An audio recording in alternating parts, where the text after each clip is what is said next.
Čo sa toho četaš okolo mojho baraku? Som videl, jak si robil tú moju ženu. Tu všetku? To môžem robiť aj ja, ne? Jasné, zavolal na teba výjazd. Výjazd, aký ty výjazd chceš volať, čo si v 95. Ja nie, ale moji chlapci sú.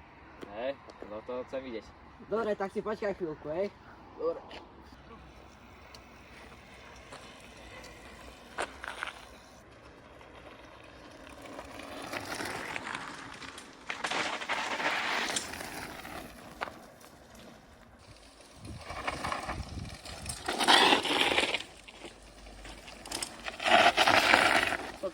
Čo je? Ty si kričal? Ešte, Čo kričal? Ty si kričal? Počkaj, Dinko, nemali sme náhodou jemu najebať. Ježiš, sorry šéfe, ja som sa pomýlil. Nevadí. Sorry Vajko, naša chyba. Pohode. Tak je predpovedám, že asi tebe sme mali najebať, že? Áno, asi, hej. Že ty si mi zase jebal manželku? Áno, áno. Prečo? Teď si budeme musieť zase prihýbať, musel si akože naozaj. Bola doma smutná.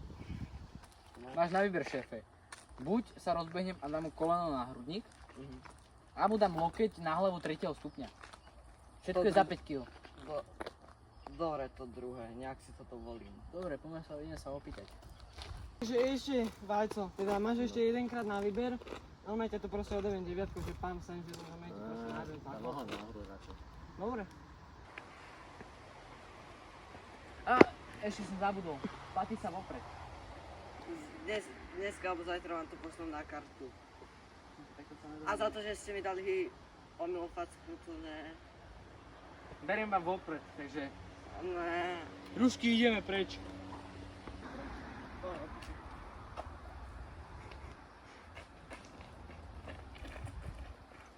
Rušky, ty ideš do toho kostela? Hej. Dobre. Vidíme sa zajtra. Čau, Rušky. Dobre. Čau, Dinko. Čau, Rušky. Čau. Práve stalo. Neviem, netuším sa. Prepáč, že som ti nebal, ale manželku, hej? V pohode. Ešte dám ti dárček.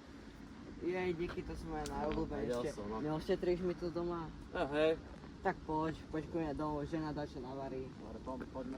Ale vieš, sa sem chceš vidieť? Neviem. Nedoplatím. Ne kvôli tomu však. To omylom asi.